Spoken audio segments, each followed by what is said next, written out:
কলকাতা যেহেতু একটা হার্টথ্রব, এটা একটা পশ্চিমবাংলার ক্যাপিটাল সিটি, এইখানে যদি কিছু ভাবে নষ্ট করে দিতে পারে, ফর এক্সাম্পল কলকাতার টালাপাড়, এই জলটা যদি এখানে যে পুরো শহরের খাবারের জল এবং জল, এটাকে যদি নষ্ট করে দেয়, এটা 1971-এও ট্রাই করেছিল, এইটাকে যদি নষ্ট করে দেয় অথবা বোম্বার্ডমেন্ট করে দেয়, পুরো কলকাতা জলকষ্ট হয়ে যাবে। অথবা ধরুন পুরে আর একটা আমাদের ওয়াটার রিজার্ভার আছে, এইটাকে যদি নষ্ট করে দেয় পুরো কলকাতা জল থাকবে না। অথবা ধরুন পাওয়ার গ্রিড, এই যে পাওয়ার গ্রিড গুলো যেখানে বিভিন্ন জায়গায় পাওয়ার গ্রিড আছে কলকাতা, সেটা নষ্ট করে কলকাতা পুরো অন্ধকারের মধ্যে ডুবে যাবে। কমপ্লিট হসপিটাল এবং এমার্জেন্সি সার্ভিস, উইদাউট পাওয়ার আমরা কিচ্ছু কাজ করতে পারবো না। তো সুতরাং এই সময় এগুলোর সম্বন্ধে আমাদের একটু সতর্ক থাকতে হবে।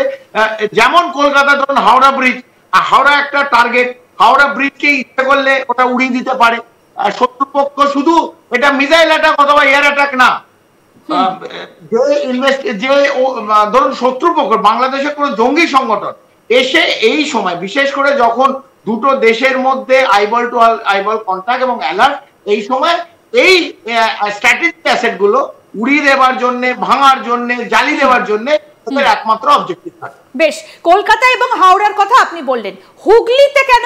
হুগলির গুরুত্বটা কি?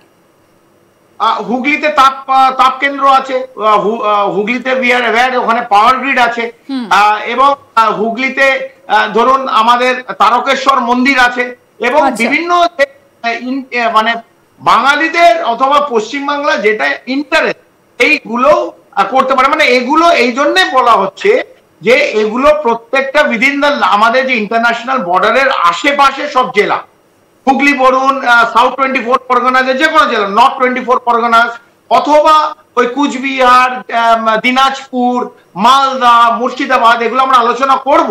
কিন্তু এই প্রত্যেকটা জায়গায় ইজ ভেরি ইম্পর্টেন্ট। কেন? কারণ এইগুলো একবারে ইন্টারন্যাশনাল বর্ডারের পাশে, যে কোনো সময় জঙ্গি সংগঠন ঢুকতে পারে এবং নাশকতার ছক। তো নাগরিক হিসেবে, একদম পশ্চিমবাংলার নিবাসী হিসেবে we have to be very careful. ঠিক। আমি একটু দুর্গাপুর, হলদিয়া, হাসিমারা, খড়গপুর, এই জায়গাগুলোর দিকে যদি আমরা তাকাই, মানে পরপর যে জায়গাগুলো রয়েছে, যদি দুর্গাপুরে আসি, দুর্গাপুর কেন? পানাগড়টা কাছে রয়েছে সেই জন্য।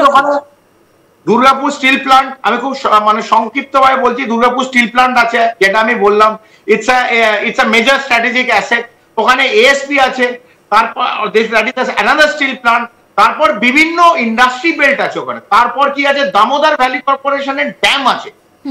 এই সমস্ত গুলো যদি নাশকতা ছক অথবা মিসাইল অ্যাটাকে যদি শেষ করে দিতে পারে, তাহলে নিশ্চিতভাবে ওরা এগিয়ে থাকবে এবং পুরো জেলাটা মানে তার ব্যালেন্স হারিয়ে ফেলবে। এবং কলকাতা, পশ্চিমবাংলায় যে কোনো জেলা যদি এই অবস্থান থাকে, কলকাতার থেকে কিন্তু Kolkata entire West Bengal will be imbalance, balance থাকবে না। ঠিক। হলদিয়াতে আপনি আর কি বলেন, হাসিমারা আমাদের এয়ারফোর্স স্টেশন, সেখানে আমাদের কি কি ঘটনা আছে আমরা জানি, বলতে আপত্তি নেই, এটা পাবলিক ডোমেনে আছে। সুখোই আছে, রাফালের একটা স্কোয়াড্রন আছে হাসিমারা পূর্ব দিকে, ইস্টে, it is a very vital air force station. আমাদের এইটার সম্বন্ধে উই হ্যাভ টু বি ওয়াকিবহাল থাকতে হবে, এবং নাগরিক হিসেবে যাতে, দেখুন মিসাইল অ্যাটাক হলে নাগরিকরা কিচ্ছু করতে পারবে না, এটা এয়ার ডিফেন্স করবে। মানে নাশকতা ছক যদি হয়, এইখানে civil defence, West Bengal police, এই বিভিন্ন যে অর্গানাইজেশন, রাজ্য সরকারের যে অর্গানাইজেশন এবং নাগরিক, পশ্চিমবাংলার নিবাসী হিসেবে we have to be very careful. আমরা হাসিমারাতে আসবো। হলদিয়াতে সেখানে কেন? হলদিয়া ডক, ওয়ান অফ দ্য, মানে আমাদের যদি পশ্চিমবাংলায় কলকাতার পর দ্য মোস্ট ইম্পর্টেন্ট ডক, যেখান থেকে পণ্যবাহী জাহাজ, ট্রেড, সমস্ত ভারতবর্ষে এবং অন্যান্য যেসব সাউথ এবং সাউথ ইস্ট এশিয়ায় যেসব জাহাজ যাচ্ছে, প্রত্যেকটাই হলদিয়া ডক থেকে যাচ্ছে, আমাদের পূর্ব থেকে। অ্যাজ এ ডক, এবং ওখানে ওটাও একটা ইন্ডাস্ট্রিয়াল বেল্ট, ওখানে আমরা জানি মানে ছোট ছোট ইন্ডাস্ট্রি ভর্তি। তো Haldia as a township, industrial township, as well as a dock, it is very important.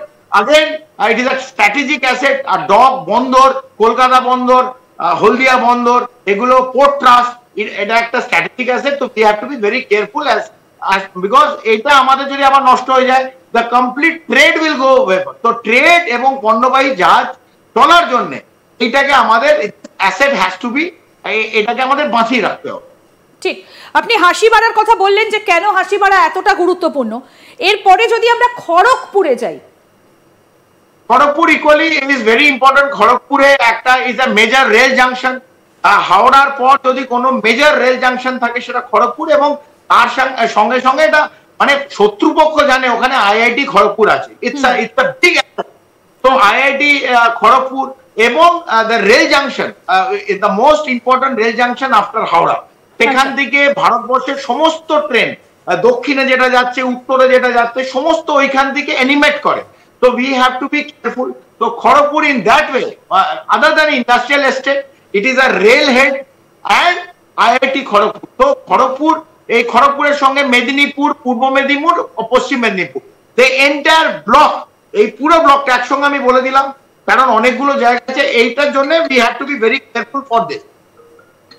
বেশ, পরেরটা হচ্ছে বার্নপুর আসানসোল। বার্নপুর আসানসোল অলরেডি বলেছি। Sell steel authority of India লিমিটেডের সবচেয়ে বড় ভারত, আমাদের বাংলায় এবং ভারতবর্ষে the biggest steel factory is in Burnpur Asansol.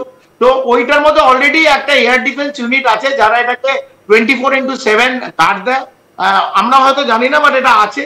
তো সেল বার্নপুর অথবা আসানসোল, এটা ছাড়াও বার্নপুরে রেল ফ্যাক্টরি আছে, বার্নপুরে কোচ ফ্যাক্টরি আছে। তো যেখানে যেখানে অ্যাসেট তৈরি হয়, আমি আবার বলছি স্ট্র্যাটেজিক অ্যাসেট ফর ইন্ডিয়া, এইগুলো শত্রুপক্ষের অলওয়েজ টার্গেট থাকে। বেশ, এরপরে আসবো Farakka Khejuria Ghat. Farakka is because of the Farakka barrage. যদি ফারাক্কা বারাজ ভেঙে দেয়, উড়িয়ে দেয়, এক তো হচ্ছে এটা জলের কন্ট্রোল থাকবে না, বাংলাদেশ থেকে তো জল বই চলে যাবে। সেকেন্ড অপশন হচ্ছে মুর্শিদাবাদ এবং মালদা, এই দুটো দক্ষিণবঙ্গ এবং উত্তরবঙ্গকে আলাদা করে দিতে পারে। মানে এইটা যদি Farakka is a huge asset for terrorist, militant as well as for enemy nation, সেইটা যদি অ্যাটাক করে দুটো উত্তরবঙ্গ এবং দক্ষিণবঙ্গকে আলাদা করে দিতে পারবে। মুর্শিদাবাদ ডাউন বিলো, মালদা থেকে ওপরে শিলিগুড়ি, জলপাইগুড়ি।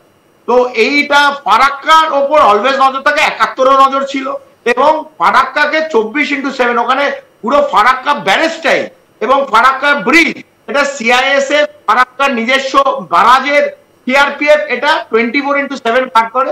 এর ওপর একটা আর্মির এয়ার ডিফেন্স সিস্টেম আছে। যদি এয়ার অ্যাটাক হয়, এই ব্রিজটা উড়িয়ে দেয়। তার জন্য we have a complete setup in নজর রয়েছে। চিত্তরঞ্জন মানে একটা জায়গাতে বেছে বেছে অনেকগুলো পয়েন্টকে ইয়ে করা হয়েছে।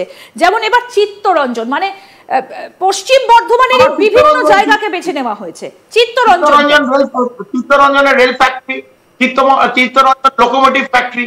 তো যেখানে আমাদের এই সময় যখন যুদ্ধ মানে